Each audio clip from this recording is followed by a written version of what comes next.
si Aplícia californica pot aprendre, nosaltres, i tindre memòria, nosaltres també. I com hem estat comentant al llarg del curs, una de les estructures en les quals és imprescindible per als processos de memòria és l'hipocamp, que teniu ací. En l'hipocamp es va descobrir un dels processos que més s'ha estudiat al llarg d'aquests anys, que és la potenciació a llarg termini, per les sigles en anglès LTP. La LTP es defineix com un increment persistent en la fortalesa de les sinapsis mesurada com amplitud de potencials postsinàptics excitatoris. És el que teniu així en el peu de figura com Field Excitatory Postsynaptic Potentials. Això què significa? Aquests potencials de camp es poden registrar amb un elèctrode, d'acord? Que el que registren són els potencials en un grup de neurones. No són registres intracel·lulars, sinó que són registres de camp perquè registren l'activitat de més neurones. La primera vegada que es va observar aquest fenomen de potenciació a llarg termini, ho van fer aquests dos investigadors, Bliss i Lomo, en el gir dentat del conill anestesiat. El circuit de l'hipocamp és prou senzill, com sabeu, l'hipocamp té una estructura d'arquicòrtex en 3 capes i té diverses àrees que són el gir dentat, l'àrea CA3, el CA2 i el CA1, que reben una informació multisensorial i espacial des de la via perforant. Estos són axons que venen del còrtex entorrinal i que duen aquesta classe d'informació, que fan sinapsi sobre les neurones granulars del gir dentat. Les neurones granulars envien els seus axons, que s'anomenen fibres molsoses, sobre les cèl·lules piramidals de CA3, i les cèl·lules de CA3, per les col·laterals de Schaffer, que són els seus axons, fan sinapsi sobre CA1. El que van fer aquests dos investigadors va ser estimular amb un elèctrode en la via perforant i registrar l'activitat de camp de les neurones granulars. I es van donar compte que, estimulant una vegada, podien registrar uns potencials excitatoris postsinàptics en les cèl·lules granulars que tenien una activitat basal, que és el que teniu. Aquesta activitat basal serien els puntets groguencs. El que se van donar compte és que si abans de fer aquesta estimulació puntual donaven una estimulació d'alta freqüència de manera molt breu, el que ocorria és que quan després donaven una estimulació puntual, els potencials excitatoris que podien registrar estaven incrementats. Ho veieu en els punts verds. Veieu que si bé el potencial postsinàptic excitatori és el basal, si no s'ha donat aquesta high frequency stimulation, i que ho teniu així, quan es dona aquesta estimulació d'alta freqüència, els potencials que es registren després tenen un 200% del basal o inclús un 300% del basal si continues amb aquesta estimulació. Este fenomen de potenciació a llarg termini no només es dona en esta sinapsi, també es dona en la sinapsi que fan les neurones de CA3 a través de les col·laterals de Schaffer sobre les neurones piramidals de CA1. De fet, en aquest cas, és la sinapsi que més s'ha estudiat en el fenomen de potenciació a llarg termini i per això ara mirarem els processos moleculars que tenen lloc en aquesta sinapsi. La idea és la mateixa. Ara tenim que ficar l'elèctrode d'estimulació en lloc de la via perforant en la col·lateral de Schaffer. Així és on donem bé la high frequency stimulation per a induir l'ETP o bé els estímuls puntuals, i l'elèctrode de registre el que registra són els potencials de les neurones de CA1. El que veiem és que si no hi ha una estimulació d'alta freqüència prèvia, donem un impuls i el potencial postsinàptic de les neurones de CA1 té aquesta forma. Si li donem a través d'aquest elèctrode d'estimulació un puls d'alta freqüència, high frequency stimulation, que ho teniu ahí, que també s'anomena un tetan, també s'anomena tetanic stimulation, és a dir, una estimulació curta d'alta freqüència, el que ocorre és que després, quan donem un únic impuls, el potencial excitatori postsinàptic és molt més ample en el CAU. I això significa que així hi ha un procés de potenciació d'esta sinapsi, de manera que un únic puls dona lloc a un potencial més ample en la cèl·lula postsinàptica. D'acord? Què està ocorrent? Anem a mirar un poc més de prop. En este esquema teniu dalt els terminals de les neurones de CA3, és a dir, els terminals de les col·laterals de Schaffer, i en la part de baix teniu les espines dendrítiques de les neurones piramidals de CA1. Amb transmissió sinàptica normal, això és el que ocorreria en un puls simplement, s'allibera glutamat, que actua sobre els receptors AMPA de les espines dendrítiques de les neurones de CA1. I com sabeu, els receptors AMPA, que tenen molta afinitat per el glutamat, estan associats a canals que s'obrin, deixen entrar el sodi i se produeix un potencial d'acció en la neurona postsinàptica. En aquest cas, els receptors NMDA, que també estan en aquestes espines, estan blocats per un ió de magnesi. Quan induïm l'LTP, si donem un puls de High Frequency Stimulation, el que ocorre és que s'allibera molt de glutamat, no només actua aquest glutamat en els receptors de AMPA, sinó que a més provoca l'alliberament del ió magnesi que estava blocant els NMDA, i ara no només tenim entrada d'ions de sodi, sinó que a més entra calci. El calci que entra a través del NMDA s'uneix a la calmodulina, que activa la proteïnquinasa C, que fosforila els receptors AMPA. I a més promou que receptors AMPA que estan preparats en la espina, així units a una vesícula, com els veieu, es puguen insertar en la membrana de l'espina. A banda, la calmodulina activa un enzim que s'anomena nítric òxid sintase, la sintasa de l'òxid nítric. És un enzim que produeix òxid nítric, que és un gas. És un gas i és un neurotransmissor gasós que, com que és un gas, pot difondre a través de la membrana i fer una senyalització retrògrada cap al terminal presinàptic. Què és el que promocionen tots aquests mecanismes? L'expressió de la potenciació a llarg termini. L'òxid nítric en el terminal presinàptic encara incrementa més l'alliberament de glutamat, aleshores tenim més glutamat en la fenedura sinàptica, i com que a més tenim més canals d'AMPA, més receptors AMPA de glutamat en la neurona postsinàptica, tenim una inducció de potencials postsinàptics incrementada. D'acord? Això és el que ocorre en una long-term potentiation primerenca. Ho teniu esquematitzat així. Teniu aquests fenòmens de que el glutamat actua a través dels receptors AMPA, però també del NMDA, teniu l'òxid nítric senyalitzant retrogradament.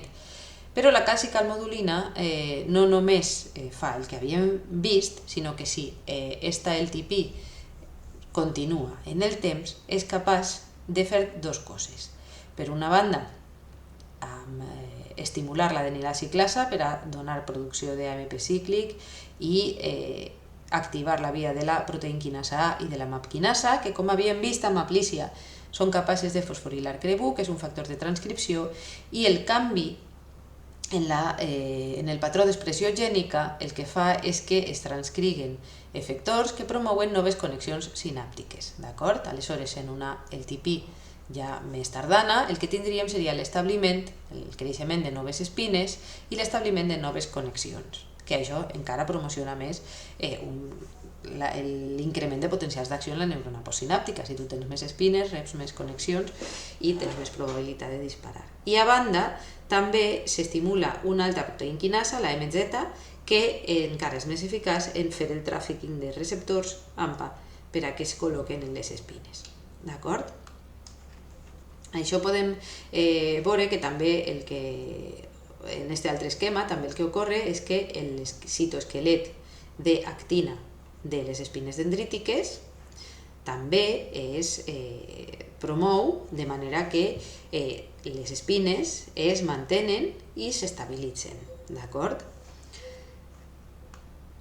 I en aquest altre esquema podem veure tot el procés amb una escala temporal. A nivell de mil·lisegons, tenim els potencials que indueixen la LTP presinàptics i el que ocorre és, com hem vist, la inducció de LTP primerenca a través dels receptors AMPA i de l'alliberament del magnesi, això ocorre en segons, se destapa l'NMDA, entra el calci, es promou les vies de senyalització intracel·lular a través de quinases, els canvis en els patrons d'expressió gènica, de manera que en hores el que hem aconseguit ha sigut estabilitzar noves espines dendrítiques, noves connexions i nous receptors en les membranes de les espines. Les característiques de la LTP induïda a la sinapsi CA3-CA1 no són exactament les mateixes a tots els llocs en què hi ha LTP. Hi ha LTP en molts llocs, no només en l'hipocamp, també en l'amígdala, també en l'estriat, però les característiques de la LTP induïda en esta sinapsi, que s'han estudiat molt, són aquestes que teniu esquematitzades. En una transmissió sinàptica normal sense LTP, el que ocorre, novament tenim així esquematitzats els terminals CA3 i així la dendrita CA1, és que l'input feble des d'un terminal donat sobre una espina dona lloc a una despolarització feble de la neurona postsinàptica a través dels receptors AMPA amb els NMDAs blocats per magnesi.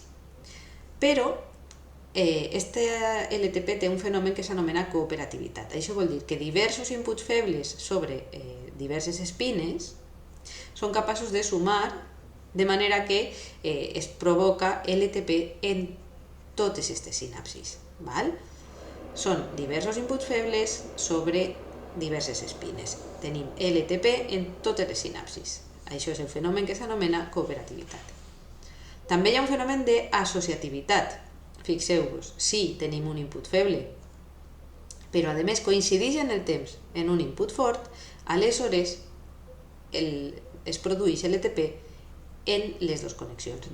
Normalment només tindríem LTP en l'input fort i no en un input feble que estiguera ella soles. Però si li afegim un input fort, aleshores tenim LTP en les dues sinapsis. Això és la propietat d'associativitat. Per altra banda, també tenim l'especificitat sinàptica. Per a que es doni LTP en una sinapsi feble, ha de coincidir o amb altres sinapsis febles en el temps o amb una sinapsi forta, amb una estimulació forta. Perquè si tenim una sinapsi que no està activa en aquest moment, per molt que tinguem sinapsis amb LTP a prop, no s'induirà LTP. És a dir, per a que s'induïsca LTP ha d'haver una transmissió sinàptica. Això és el que s'anomena especificitat sinàptica i aquestes són, com dic, les característiques de la LTP induïda a aquest tipus de sinapsis, que complixen els postulats d'una plasticitat hebbiana. Donald Hebb va ser este neurocientífic que va sumaritzar, va resumir tot allò que estem contant com a esta frase que és molt bonica que diu neurons that fire together, wire together. Les neurones que disparen juntes se comuniquen, no sé, la traducció no queda tan bonica, diguem, se cablegen juntes. A banda de la LTP que hem vist que és un increment persistent en la fortalesa d'una sinapsi per una, ja hem dit, estimulació breu d'alta freqüència, també tenim la LTD, que l'anem a anomenar però no l'anem a estudiar en profunditat. La LTD seria una disminució de la fortalesa sinàptica induïda per episodis molt llargs d'estimulació de baixa freqüència. Si aquesta sinapsi se facilitaria, esta, per contra, disminuiria. De manera que, jugant amb la LTP i la LTD, és com estem promocionant els processos de memòria en l'hipocamp. Així teniu dos paràgrafs fent referència a que aquesta idea se va anticipar ja per Ramon i Cajal en el seu dia, perquè Ramon i Cajal era un senyor que pensava molt i com anem a estudiar en les sessions presencials. D'acord? I Ramon i Cajal també va ser una persona que va anticipar que les espines dendrítiques serien estructures molt importants per a l'aprenentatge. Ell les va observar, les va dibuixar i després hem vist que sí, que efectivament ja hem vist en totes les imatges anteriors com la LTP és un fenomen que se dona entre el terminal, almenys en l'hipocamp, entre el terminal presinàptic i l'espina dendrítica postsinàptica. I suposareu que, per tant, el que és la morfologia i la bona activitat de les espines és imprescindible per a l'aprenentatge i la memòria. Les espines dendrítiques tenen diverses formes, així vos les presente. Quan estem durant el desenvolupament postnatal tenim espines dendrítiques molt xicotetes que s'anomenen stabi. Després, aquestes espines poden ser immadures amb aquesta forma de filopòdia.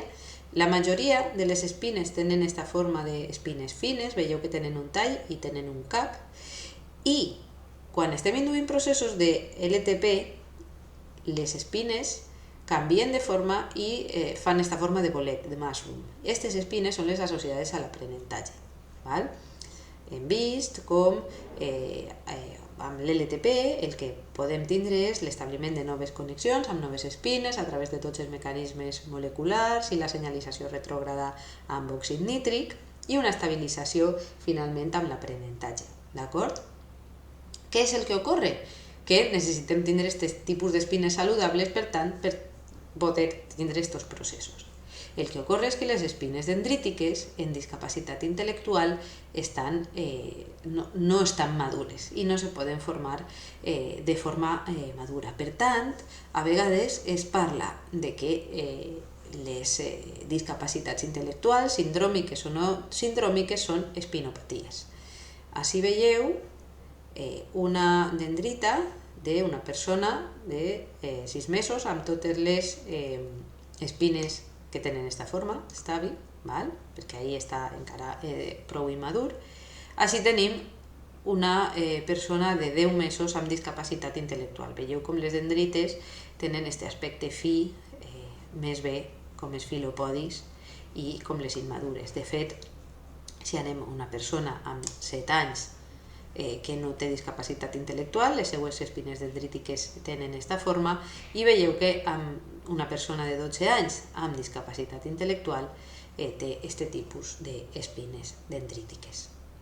I amb això tanquem el tema de la LTP i les espines, i en el següent vídeo parlarem d'altres tipus d'aprenentatge i memòria.